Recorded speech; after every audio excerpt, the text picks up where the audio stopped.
I'll use my experiences at Scientific American as a case study in how wokeness poisons science, and in this case, science journalism. I started my monthly column there in April of 2001. My goal was to do 300 consecutive monthly columns so I could tie the great Stephen Jay Gould and his 300 consecutive monthly columns in Natural History magazine. He was first a mentor and then a friend. I know that's not a big selling point in this audience. But I take the Jeffersonian principle of let friends be wrong. Of course, said friends don't think they're wrong. They think you're wrong, so you have to kind of deal with that. In any case, I did 214 consecutive monthly columns. I had no pushback for anything. I wrote about anything, especially pretty critical of religion, until I got to column number 212, which I called the fallacy of excluded exceptions. And I started off with just kind of a fun story about this documentary film that I was in about cursed horror films like The Exorcist and The Omen, where bad things happen on the set, bad things happen to the actors, and so on. There must be some link between a horror film and it being cursed. Anyway, so my explanation on camera was, just picture the 2x2 matrix with the 4 cells, and one of them is the cursed horror films. What about the non-cursed horror films, It and The Shining, where nothing bad happened? And what about the non-horror films that were cursed, like Superman and Apocalypse Now and so on? And I'll never forget, the producers are like, oh my God, well, we don't really have a film, but they included that anyway. But that's just a lighthearted story. Each column I try to have a deeper message. So I talked about, as another example of this, abusive parents who were themselves abused as children. So this is a hypothesis to explain causality. And I said, okay, but what about the abusive parents who were not abused as children? What about abused children who grew up to be loving parents? How come they're not abusive parents? Anyway, so my editor said, I'm afraid we're going to have to ask for a revision on this column. We're unwilling to publish a piece that suggests sexual harassment and the phenomenon of abused children growing up to be abusers are less of a problem than most people imagine. I never said it wasn't a problem or that it's nothing to worry about. I just said we want to understand the cause of it, right? Heuristics are all very well, but unlike with spooky deaths related to horror movies, these involve real harm to real people. So I think that's a hint of what's going on here that I'll come back to in a minute. This concern about harm and how our sensitivities have been finer tuned to ever smaller kinds of harm, but we're still morally engaged in that. Anyway, the next column, number 213, was Dreams Deferred, in which I recounted Dr. Martin Luther King's dream and that how much progress we'd made since his time. And then there was a series of books out, Pinker's books and others, recounting this with data. And then I said, but since 2015 or so, when my book, The Moral Arc, came out, and Pinker's Enlightenment Now in 2018, and a few others, that things had shifted. It seemed like people were saying things have never been so bad for people of color and minorities and so on. And that are we deferring the dream of Martin Luther King that we can get there because look at the progress. Anyway, I'm afraid I'm going to have to reject your column entirely. You say essentially that things are better, especially for minorities of various kinds, than ever in history. Your evidence being basically, you can look it up. Well, I only got 700 words, and Pinker had 700 pages, so you can't, I can just refer to the book. To say simply blithely that Steven Pinker says everything is wonderful and everyone should stop whining doesn't really work. Okay, Pinker never said everything's great and it's perfect and people should quit whining. No one's saying that. Anyway, right after that, I got my walking papers and I was allowed to write one more column. And then about 6 months after that, they hired the deeply woke editor-in-chief, Laura Helmuth. And then she left, she resigned 4 years later after she had a paroxysm the day after Trump's victory in November, in which she said, she apologized to younger voters that my generation is so full of fucking fascists, and upbraided her high school classmates for celebrating Trump's win, fuck them to the moon and back, and called her home state of Indiana a bunch of racists and sexists. This was on Blue Sky, not on Twitter. And if you go to Blue Sky, I never even heard of it, and I went over there to check it out, like, oh my God, this is really bad. Anyways, shortly after that, she resigned to take some time to think about what comes next and go bird watching.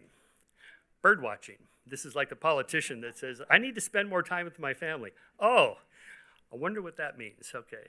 Anyway, then the president of Scientific American, Kimberly Lau, released a statement thanking Laura Helmuth for her leadership and wishing her very well for her future. So I wrote this. By the way, I continue the Skeptic column on Substack. It's just called Skeptic. Imagine what would have happened if the editor-in-chief of Scientific American had spoken about or published articles on the average difference in IQ scores between black and white Americans and argued that the gap might be partially due to genetics.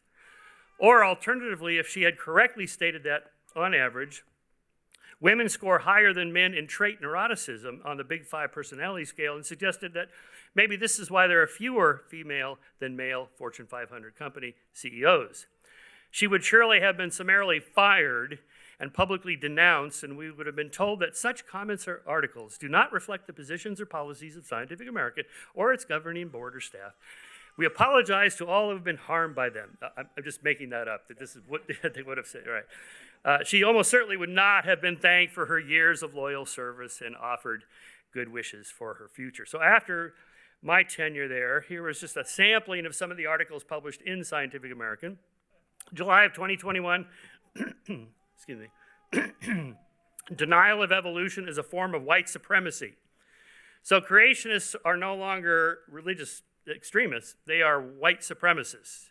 Well, this would come to surprise to the creationists because I know most of them, and that's not the problem, it's religion. Anyway, August 2021 article, Modern Mathematics Confronts Its White Patriarchal Past.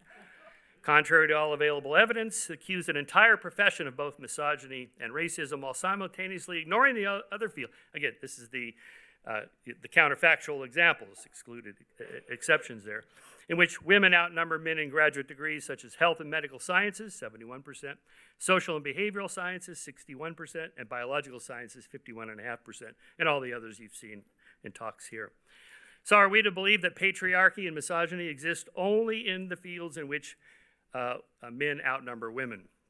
I mean, Picker himself is a linguist and points out that, women far outnumber men in linguistics, and he doesn't feel like he's being discriminated against for that. Then there was the December 2021 article, infuriating, The Complicated Legacy of E.O. Wilson. Oh, turns out Ed was a massive racist and a eugenicist. And so that led to, I wrote a long article in my Skeptic Substack, basically interviewing all his colleagues and graduate students and so on, and all the evidence that he was anything but a racist and a eugenicist. Then in November 2023, they published an article called The Theory That Men Evolved to Hunt and Women Evolved to Gather is Wrong. And they claim that, according to anthropological data, women hunt just as much as men. Anyway, then people analyzed that data and showed why it was wrong and so on. But the quote that's in there that I pulled out was, their conclusion from this is that inequity between male and female athletes is a result not of inherent biological differences between the sexes, but of biases in how they are treated in sports. To which I then cited Serena Williams' own comment that she couldn't beat even the 500th ranked male tennis player. And that, this is all due to her upbringing or the culture? Okay. And then finally, a peak wokeness hit in September 2021 when they published an article, mind you, again, this is in Scientific American, why the term Jedi is problematic for describing programs that promote justice, equity, diversity, and inclusion. Jedi. They were using this like the Jedi warriors. Yeah, we're going to get out there and fight like the Jedi warriors. This is now problematic because examples include Star Wars characters who were too white, toxically masculine, religious, ableist, eugenicists, and worst of all, they resolve their conflicts through duels with phallic lightsabers. I don't know what these people are watching online, but okay. Just a couple thoughts. I think two reasons for this. One is that we have made so much moral progress, and that we do have a deep sense of moral justice and injustice and right and wrong, and that most of the big ones have been taken: abolition of slavery and torture, cruel and unusual punishment, civil rights, women's rights, gay rights, animal rights, and so on. That to the mind of a young activist that wants to get engaged, I want to get out there and I want to make the world a better place. What's left? Well, there's those microaggressions, and they misgendered people, and they, this little thing and that little thing here. So I think that's part of the problem. But the progress happens over a decadal rate. It's hard to see. And so it just feels like it's as bad as it was in the 1950s, and people's sense of history is not too good on that. And then the last one is, I think, the blank slate vision. I think Thomas Sowell's book, Conflict of Visions, of his idea of the constrained versus unconstrained visions of human nature, and then Pinker's tragic vision versus utopian vision. Woke people have a utopian, unconstrained vision of human nature. Therefore, we're all equal in everything, and therefore, if there are any inequalities, it can only be due to social injustices, political bias, bigotry, racism, and so on. And therefore, we can engineer out of these inequalities just through legislation and so on, as if we are just blank slates. Okay, thank you.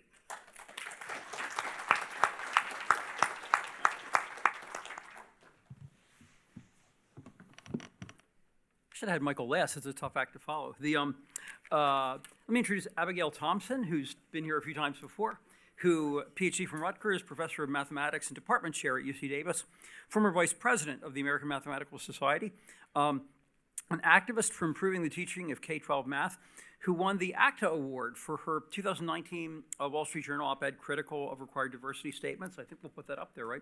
So, Abigail, I'll give you a warning at 2 minutes.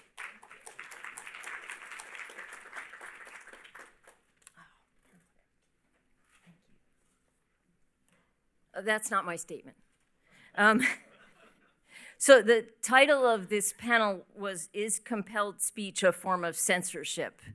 And they made me give a talk in the panel, so you decide. I'm just gonna tell you a little bit about my story and this incident in particular. So I'm no longer the chair of the Department of Mathematics, but I wasn't fired. But in 2019, I was the chair. And I got very concerned. Chairs have a lot to do with faculty hiring. I became very concerned about the way diversity statements were being used in the faculty hiring process. They had gone from just like a nice bonus in a faculty applicant's file, something that would be reasonable to consider and take into account, to something that was perhaps its most important element. And in fact, in 2019, there was an administrative push to use DEI statements alone to make a first cut of job applicants before their research and teaching records could even be viewed by search committees. A couple campuses, including UC Davis and also more famously UC Berkeley, proposed a detailed scoring system for these diversity statements. The scoring system was highly skewed to a very progressive view of what diversity meant and what it should entail for a faculty member. For example, a candidate who said that they believed, as I believe, that people should be treated as individuals rather than as members of groups would score very low and they would be eliminated from the pool. I was also at that time a vice president of the American Mathematical Society, and they had a policy at the time of publishing very short opinion pieces from newly elected officers. So I was asked to write a word from column, and I thought this was a good chance to say what I thought. So I did, and was a page and a half long, and then something new happened. I'm not a very social media kind of person, and I had my own Twitter mob. And it had a particularly venomous mathematician instigating this Twitter mob, and I want you to keep this venomous instigator in mind because he will reappear later. My opinions were regarded as so far beyond the pale. The instigator called for a good old public shaming. He exhorted his friends and followers to contact my university, my dean, my chancellor, and say that I should be fired. This evolved into a letter to the notices who had published my original piece with more than 600 signatures. Fortunately for me, 2 counter letters appeared with far more signatures from, I will just say it, far more distinguished mathematicians. So I was very grateful for that. This had blown up to such an extent that a few weeks later, the Wall Street Journal contacted me and asked me if I wanted to write about the experience, which I did. Again, that's not what you're seeing. So I just described what had happened to me, but I also included my views on diversity statements, and this provoked a letter to the Wall Street Journal from my chancellor and the vice chancellor for diversity, equity, and inclusion, and that's what you see up there. And I'm sure that you can't read it, but let me just read for you. We disagree strongly. It's at once illogical and rhetorically inflammatory and reminiscent of historical attempts. I can't even read it. On substantive actions aimed at desegregation and broadening participation. Yeah, okay, thank you very much. I hope you read that loudly enough. In other words, essentially, I was standing in the schoolhouse door. It compounds the problem that both my chancellor and the vice chancellor for diversity, equity, and inclusion are African American. As an unexpected benefit of all of this, my invitations to serve on important campus committees fell off sharply. That was great. So Berkeley posted a lot more information on its pilot program than Davis did, but ours was just as bad. We just kept it undercover better. Probably we weren't as good at posting. So by now the Berkeley program is pretty well known, but I wanted to just let you know really what they did, and this is the demographics of what they posted very proudly. So you can see this was a search in the life sciences. The applicants were filtered on the basis of diversity statements, and you can see what happened to the applicant pool between the pool and the shortlist. So for example, if we look at the pool for Hispanics, you'll see the pool was 13% and the shortlist was 59%. It was pretty dramatic, and they were very proud of it. This was publicly posted on their website. And so in their future plans, which has now been removed from the website, they said, in the coming year, participating departments will adhere to the interventions developed in the initiative, and several will be experimenting with additional methods to increase diversity, equity, and inclusion. And note that the measure of the plan's success was not some wildly successful programs that the faculty members had developed or were going to develop at Berkeley for outreach to underrepresented minorities. It was the simple demographics of the hires. That was the success. So many of you know this verbal sleight of hand. A candidate's diversity statement is read and considered by a hiring committee, but then the question is whether the candidate will contribute to the campus's diversity, i.e., are they a member of an appropriate group? So this is, of course, why we find diversity statements. I'm going to put up 2 different kinds. These first 2 are examples taken from sample statements from UC San Diego. These are recommended diversity statements. As a Latino immigrant who lived in X, Y, and Z in the United States, I'm sensitive to the challenges. That's the beginning of the diversity statement. The second one, as a woman in chemistry. This is the beginning of the diversity statement. So this is a crucial piece of information that must be included in diversity statements. And another key piece of information is represented by the second 2 lines. I'm committed to diversity, equity, and inclusion in higher education, and I'm deeply committed, this one's deeply committed, to promoting diversity, equity, and inclusion, and I won't tell you where those are from because it's too embarrassing. So, but they're real quotes. So, ChatGPT has arrived in the nick of time to save people from the horrible task of writing these. And these are, I just plugged in, write me a diversity statement. And they're good, you know? They're better than the other ones, right?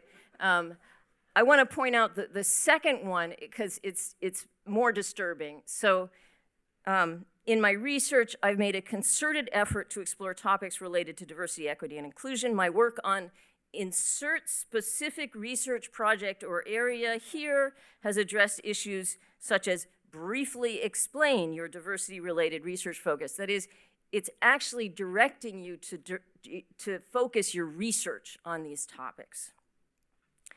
So to summarize, they're bad. Actually, I have a whole list, but I'm just going to say they're bad.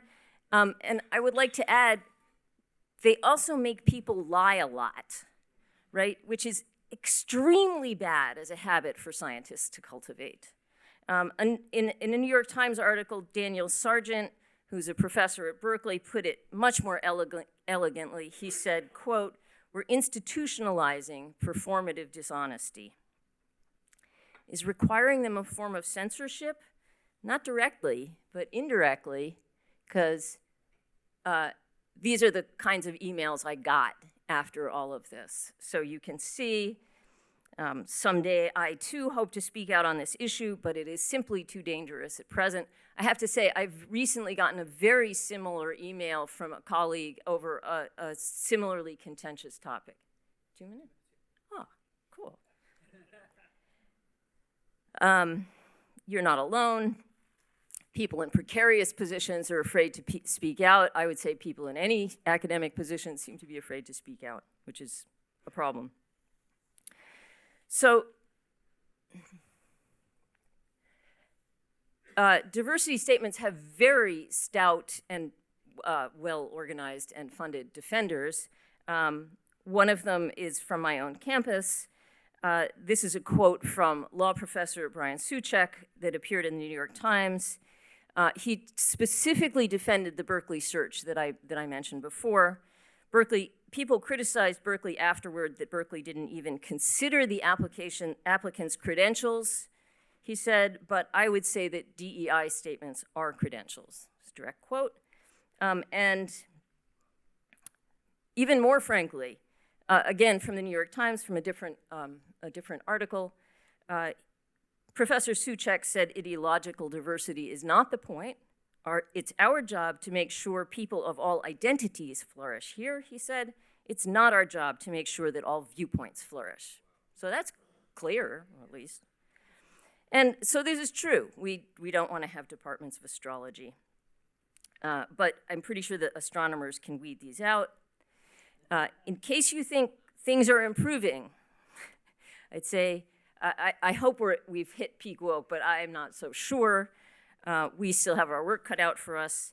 I want to remind you of that venomous instigator that I started with at the beginning, the one that organized the cancel campaign against me, trying to get me, a female mathematician, fired, that one. So this week, probably as we speak, he's being awarded the Mary and Alfie Gray Award for Social Justice from the Association for Women in Mathematics. So, thank you.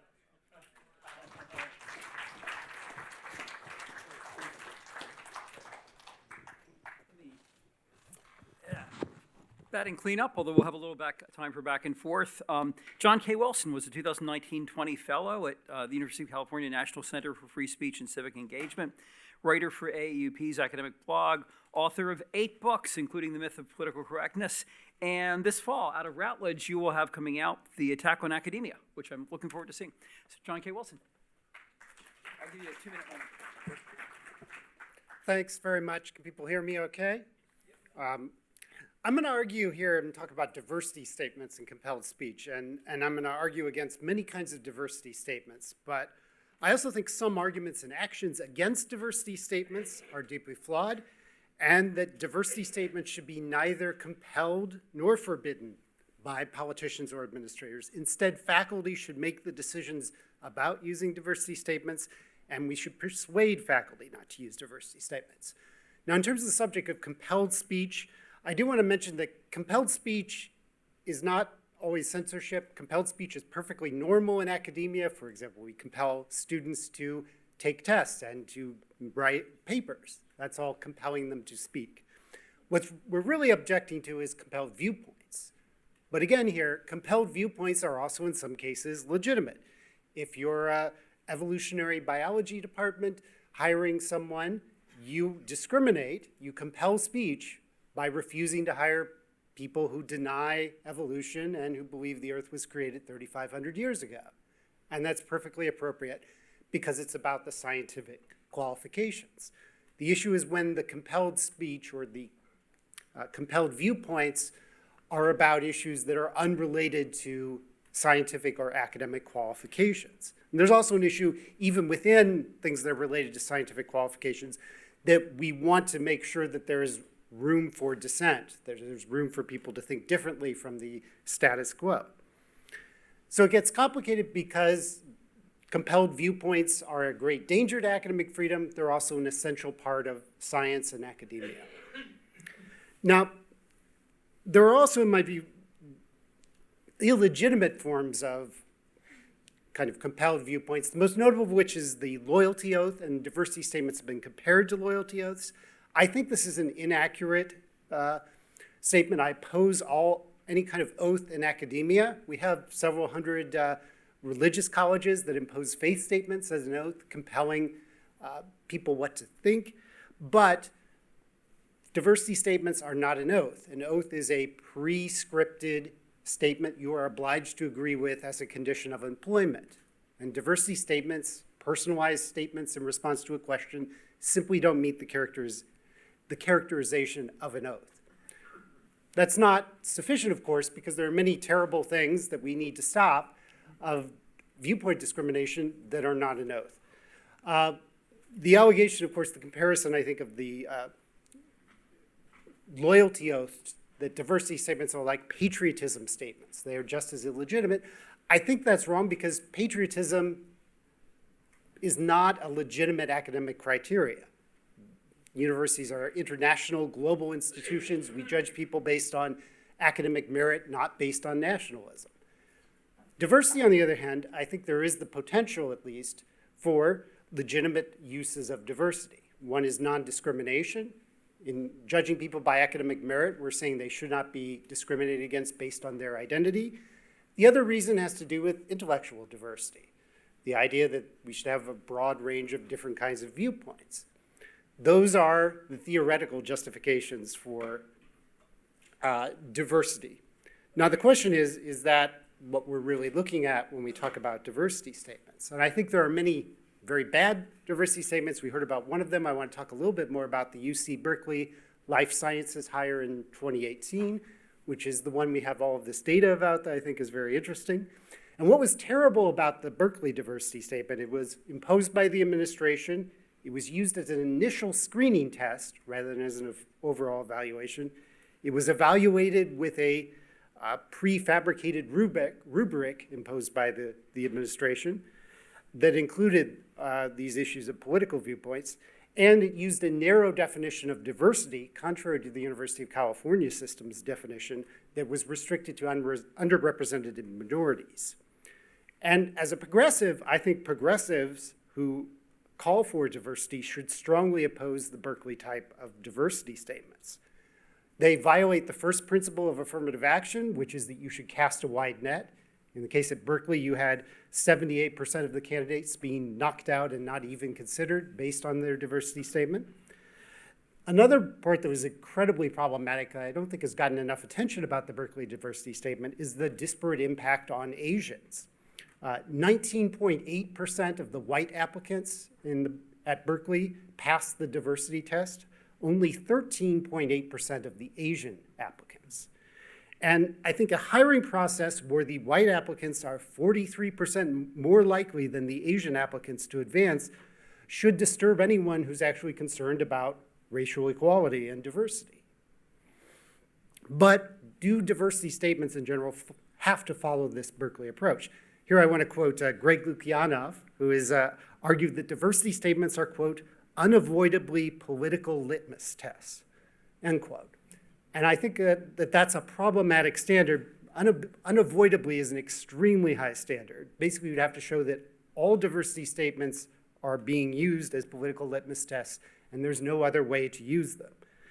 And I think there are, in fact, examples of legitimate uses of diversity statements. One that was very interesting was revealed in an Inside Higher Ed op-ed last year by Suzanne Penot, who's a history professor at University of South Carolina, Lancaster, who talked about what happened when her department decided to ask for a standalone diversity statement for applicants. Although she was initially skeptical of this, she didn't like the idea, she realized they could be very valuable, and she explained that they were less generic than statements of teaching philosophy, and they revealed how candidates dealt with students from different backgrounds. And that's not a political litmus test. That seems like a fairly legitimate way of dealing with a faculty hiring approach. Now, she also revealed something very interesting that is a political litmus test that they used, which is that her faculty would have excluded extreme left-wing advocates of diversity because, quote, we weren't looking for ideologues. For one thing, they're a pain in the ass at faculty meetings, end quote. And I think that should surprise some people that diversity statements are in some cases being used to discriminate against left-wing advocates of diversity. So I don't think we can say they are unilaterally political litmus tests in all of these cases. Now, I oppose these efforts to ban diversity statements. And I think that's one thing we should focus on is how do we then react to diversity statements if we don't like them? I think we need to reject the notion that all we have to do is conceive of an ideal way of faculty hiring and then impose it on the faculty by any means necessary. That is precisely the kind of logic that got us diversity statements when administrators decided we want more diverse hiring, so we're just going to force these diversity statements down your throat. And I think a ban on diversity statements is an equally flawed approach, whether it comes from the administration or from politicians. And I think many of these approaches to ban diversity statements are giving politicians dangerous control over decisions that should be made by faculty. One proposed bill would even ban all federal funding for any college that has a diversity statement, even if faculty members chose to use it. And I also want to criticize FIRE for one of their proposed model legislation acts, the Intellectual Freedom Protection Act. And I think this is particularly dangerous because under FIRE's model act, which has already been enacted in Kansas last year, not only would diversity statements at public colleges be explicitly banned by politicians, but if a candidate makes any kind of, quote, statement regarding diversity, equity, inclusion, patriotism, or related topics, end quote, then that statement cannot be used by the faculty in the hiring process. It cannot be considered in any way where you would be breaking the law. And I think one unintended consequence of such a law is it effectively bans consideration and support for work supporting intellectual diversity. I think intellectual diversity is a kind of diversity. It's at very least related topic to diversity. And I very much fear that bans on diversity cannot be conducted in any way without also banning intellectual diversity as a consideration. And that's a good reason why we shouldn't encourage legislators to dictate faculty hiring practices. I think instead what we need to do is follow what the recent much maligned AUP statement on diversity statements did, which I think is right in 3 key points. First, that diversity and criterion is not inherently contrary to academic freedom. It has the potential for legitimate academic use, and therefore it should not be banned. Second, faculty should be the ones determining the criteria for faculty hiring. And third, and I think also important, the AUP argues that there should not be separate diversity statements, that where, I'll quote them, meaningful DEI faculty work should be evaluated as part of the core faculty duties of teaching, research, and professional service, rather than tacked on as a separate criterion of evaluation, end quote. So I think the AUP is on target for this.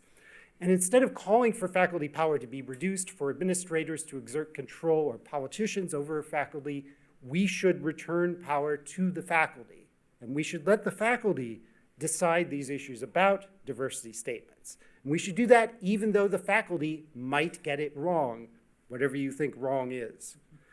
But the alternative of letting administrators control faculty hiring, of letting politicians control faculty hiring, is far more dangerous to our academic freedom and to the process of returning control to faculty. For that reason, I think we need to make diversity statements the subject of faculty debates rather than administrative commands and political laws. Thank you.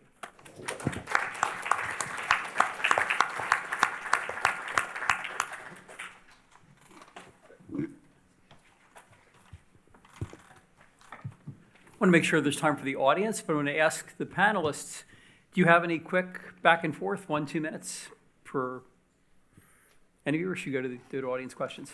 Have any final statements before we bring in the audience? Oh, is it on? Yeah, it's on, yeah.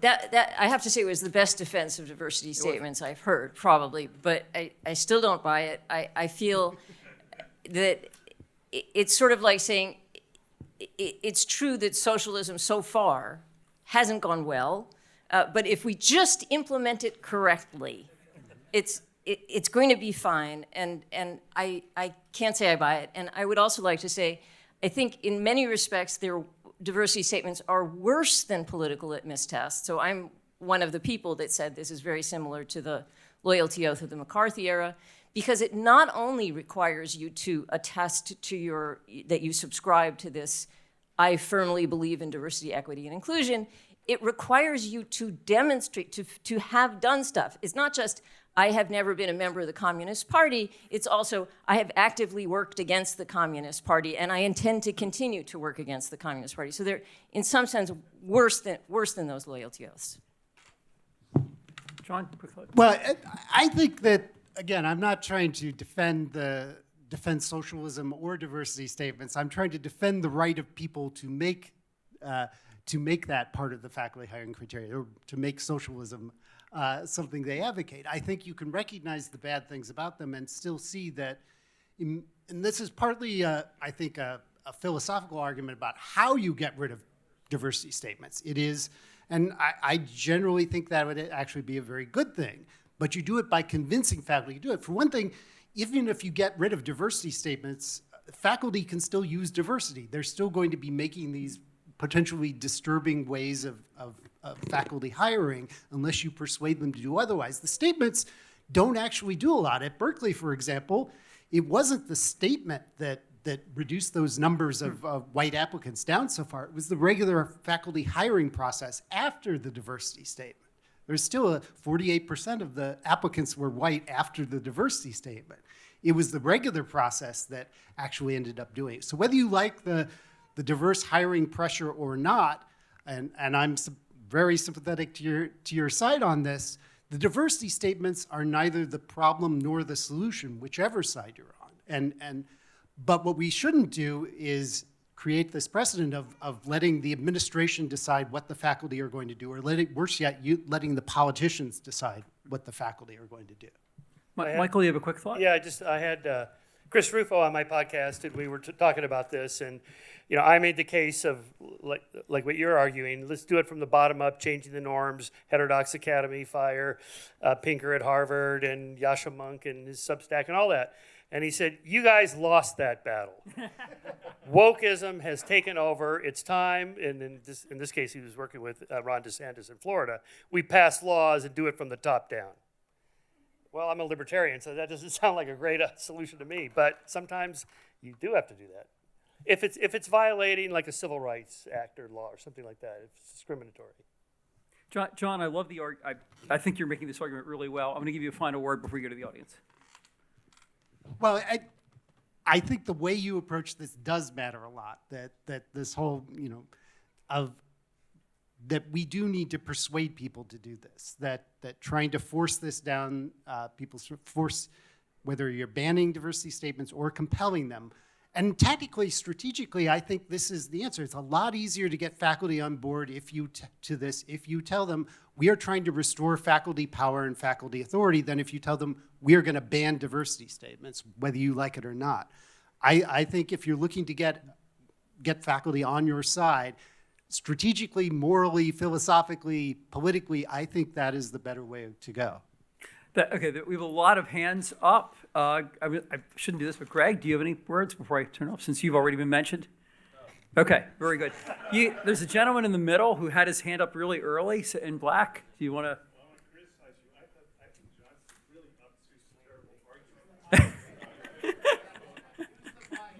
I don't agree with the moderator. I thought John's was an obtuse, terrible argument. It does not at all account for the reality of where we are. So we've done some whistleblowing exposures at Cornell on this very subject, but the reality is that faculty are to turn academic freedom back to faculty. The arts and sciences now at Cornell is 98-1 in one political camp, okay? The administrators are significantly more balanced than that, and the students are even more balanced than that. So and not only that, the purpose of the university has gone from merit and academic excellence to political action and political mission. That's the mission. So what John is suggesting is we give the power back to a group of people, faculty, who are 98% of one political persuasion, who have adopted and been hired to advance a political mission. So how are you going to get back to balance with that kind of mentality? And they're using the DEI statements for exactly the purposes that Greg Lukianoff has said, and we whistleblowers have shown that at Cornell. I love that, but it's not a question. But let me ask John. Do you have a quick response? Well, I plead not guilty to obtuseness, but I recognize there can be problems out there. All I'm saying is that trying to destroy academic freedom is not the solution. Trying to destroy faculty power is not the solution to these problems. Okay, so there's a lot of hands. Can I go to Greg? All right, go ahead, Greg. Diversity statements are. Hold on. Oh, yeah. Thanks. Okay. Yeah, diversity statements are unavoidably political litmus tests, and here's why. Thomas Sowell applies to your school. He says, I think this requirement is bullshit. He is not getting that job. Basically, if you disagree with this as a principle, it's going to be used against you. You have to pretend that you agree with it. It is unavoidably a political litmus test, and I was so profoundly ashamed of the American Association of University Professors being apologists for political litmus tests. So yeah, I don't have a lot of patience for this argument. It's happened before in our history. It may happen again. So I just want to say, I'm glad that you took John's mic away, but then you just gave it back. So. let me. Okay. I should make a rule. Let me go to Musa, and then we'll. Oh, I'm sorry. No, somebody in the back. Yeah, go ahead. Hi. So I just wanted to follow up. And who are you? Just say. Oh, sorry. I'm Carol Hooven. Oh my gosh. I'm at American Enterprise Institute, and recently had my long career teaching at Harvard in human evolutionary biology ended recently. Okay, so the guy who said that you had a terrible argument, John, what's your name? Carl. Okay, so I was going to make Carl's point, which I feel very strongly about, but one element that I think you're not appreciating, so you have a lot of faith in the ability of this university monoculture to be able to fairly debate these complex and very emotional issues. And that depends on the idea that there is some minority of people who disagree with whatever the status quo is. But that minority, those are the people who will not speak up because they can lose their reputations and careers. So I have a lot of sympathy with your point of view. It's sort of scary to think about the legislature imposing these kinds of standards on universities. But I don't think, I'm not sure why you believe in the ability of faculty debate, given everything everyone has talked about so far. I don't see what the solution is. I agree getting the legislature involved is scary, but I don't see the solution. So I just basically wanted to agree. Let me quickly respond to that. I think that there is a lot more diversity and openness of thought in academia than maybe you think in this selective group. I would cite FIRE's own faculty survey, which showed a huge number of faculty oppose diversity statements and think they are a bad idea. But I think there is that potential out there to persuade them and to get them to act in that way. So I think there is a lot of diversity thought. All right, we Okay. Actually, sorry, I just want to say real quick. It was 90% of conservatives oppose diversity statements. 54% of overall oppose them. Somewhat less than 50%, but close to 50% of liberal professors oppose them. But 23% of people who answered, and they were all on the left, not only thought that they were political litmus tests, but that they were totally appropriate. So, I just want to make sure we're actually presenting the data right. There's another problem, I think, in that if I were, say, to look at 1950s Alabama, which I used to study a little bit, and I think most black people wanted to vote, but they were not publicly saying it for obvious reasons. There's a lot of fear out there for not crazy reasons. Let me get somebody up there, and then really good this side. Okay, good. I already have the mic, and I'm not going to relinquish it. I've been in this a bunch of events with Brian, going back and forth about this stuff. I think an underappreciated point from the AAUP document, so I'm going to steel man, was the third point you mentioned, that actually the best way to evaluate people's ability to deal with students from across different backgrounds and stuff like that is not to do standalone things like diversity statements, but rather to incorporate considerations like these into their teaching and statements and things like this. Actually, there's a lot of research that shows, for instance, diversity training, one of the ways they go awry is making it the standalone thing that's separate from people's jobs. And if you where avoiding nepotism, avoiding bias and stuff like that is actually just part of being a good manager or being a, right? And if you incorporate these kinds of things into like more normal training instead of just being some separate, weird, niche political thing on its own, one, it tends to be less political and less, people have less blowback to it. But two, it tends to be more effective. It's more effective to use this thing than to evaluate what you actually want, which are these people going to be good employees. So I think this third point about how actually, from the AAUP's perspective, that actually it shouldn't be standalone statements, but that you can consider people's ability to deal with diverse audiences in using some of the existing materials that we already have, like teaching statements, research statements. I think that's an underappreciated point of their thing that I think is actually well validated by some of the empirical evidence we have about things like diversity training and other things like that as well. So just wanted to throw that out there to steel man the case that's unpopular in this room. That's a great point. Nobody over here has asked anybody. We should go to at least somebody over there. Can I interrupt for a moment? Yeah. No, over here. Here, Bob, up, over here. I wanted to follow up on something that Carol said and Michael said about Chris Rufo.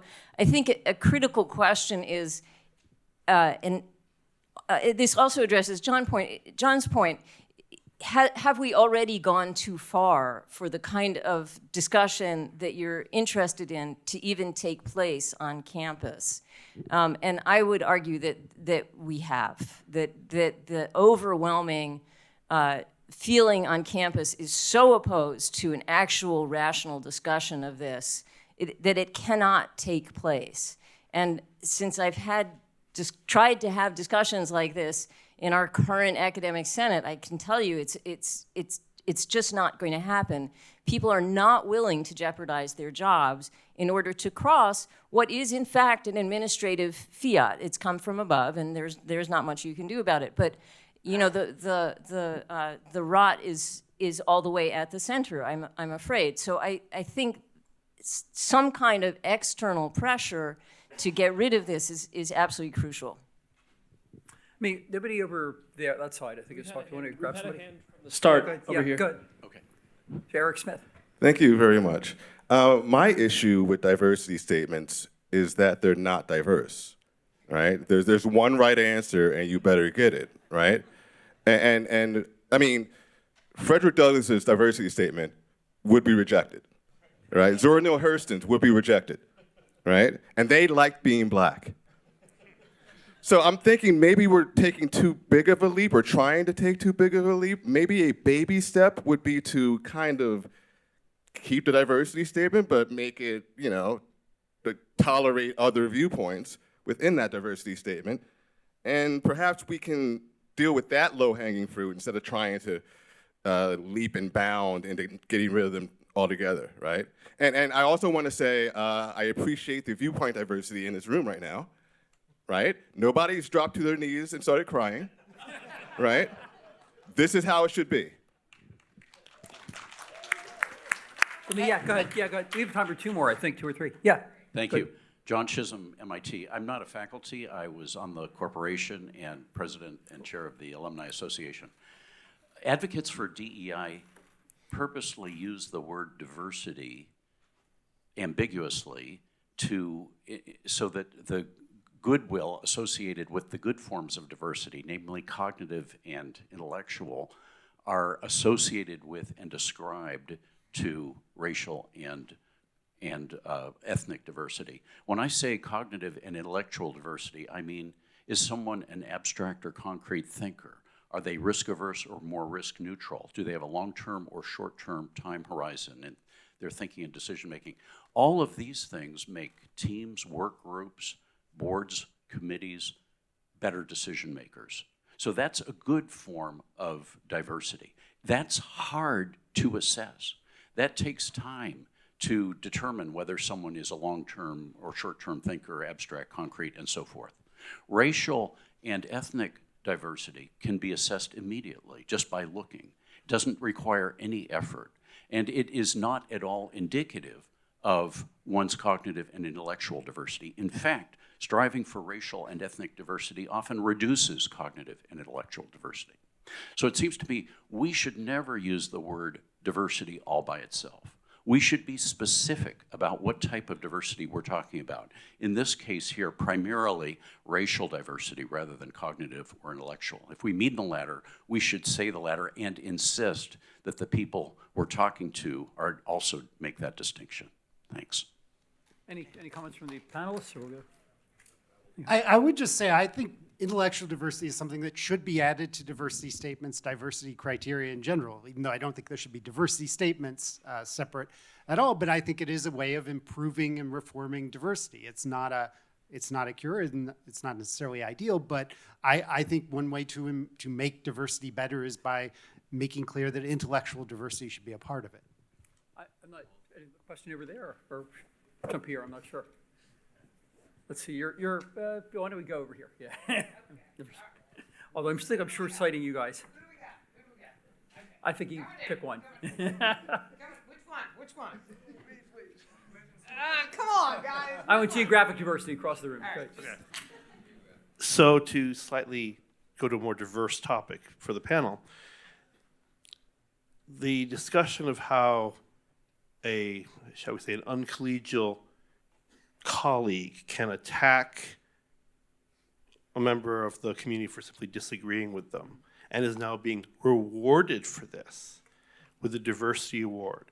I have seen this repeatedly in my career. My question for the panel and for everyone else, what can be done about this, and what frankly does that say about the faculty of our universities? I mean, that's like saying we want to reward David Duke as our choice politician. One of my big questions is I don't think we can make progress until we start canceling the counselors, until people start losing their jobs for doing that kind of unprofessional behavior. But I think we're a very long way from that happening, would be my answer. I would strongly disagree with that. I think the people who engage in that kind of horrible criticism should not be canceled. They shouldn't be banned. You shouldn't obviously be canceled or banned. Nobody should be canceled or banned, even if they advocate for canceling or banning others.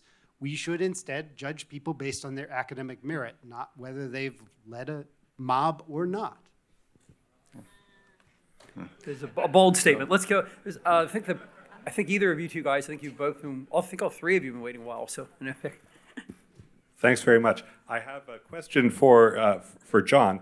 So you just said that you think that they shouldn't be canceled. So I mean, I love the idea that there's something really important about faculty autonomy, and that there is something bad about people stepping in and usurping that. However, the question is whether this is a whether this is so sacred that it never gets overruled. So so here's my question. Suppose you have three options. Option number one, you purge the people who aren't ready to engage in inquiry so that you can have faculty who will listen to reason. Option two, you stick with the people as they are, but you don't allow them to use diversity statements. Option three, you stick with the people as they are, you do allow them to use diversity statements, and the result in certain areas is that they will only hire people, they won't listen to any arguments, they will keep hiring people who will stop their discipline and their department from actually engaging in inquiry. Which of those three do you select and why? I don't think I'm going to agree with your way of analyzing things. I think I'm going to say that we should try and avoid criteria that distract us away from academic criteria, which include diversity statements, which include collegiality judgments about whether someone is a nice person or whether they've been mean to someone, even when they've been horrible to someone and aren't open-minded. I think intellectual diversity can be a legitimate criteria to think about and try and encourage hiring of more faculty that are open to hearing different ideas. But I think ultimately the system of faculty hiring is a terrible process. It's incredibly flawed. It leads to groupthink. It does all of these things, and it is much, much better than any of the possible alternatives out there, such as administrative control, political control. We're going off to coffee in a second, but I know a couple people have had their hands raised for a while. Let me ask Jonathan if you want to jump in, and that'll be our last question or statement, and then we'll break for coffee. But we can keep talking through coffee. Yeah, amazing discussion. Thank you all. This is for anyone on the panel, or for that matter, Greg Lukianoff or Bob. To what extent does this problem go away if we start rigorously enforcing anti-discrimination laws that are currently on the books that prohibit discrimination on the base of race, ethnicity, religion, and so on? Doesn't that strip away the element in which diversity statements become a hiring criterion? And so might not the answer simply be to enforce anti-discrimination law as it already exists? Yeah, that's Rufo's argument, in which he's just saying you don't have to invent new laws, just enforce the ones we have on the books. But California has, you absolutely, you need a plaintiff. This turns out to be an enormous problem. And California, for example, has had Prop 209 on the books for many years. And the universities have an army of lawyers whose job is to figure out how to get around that. So Let's not get the Justice Department more involved. Hold your thought. Hold that thought.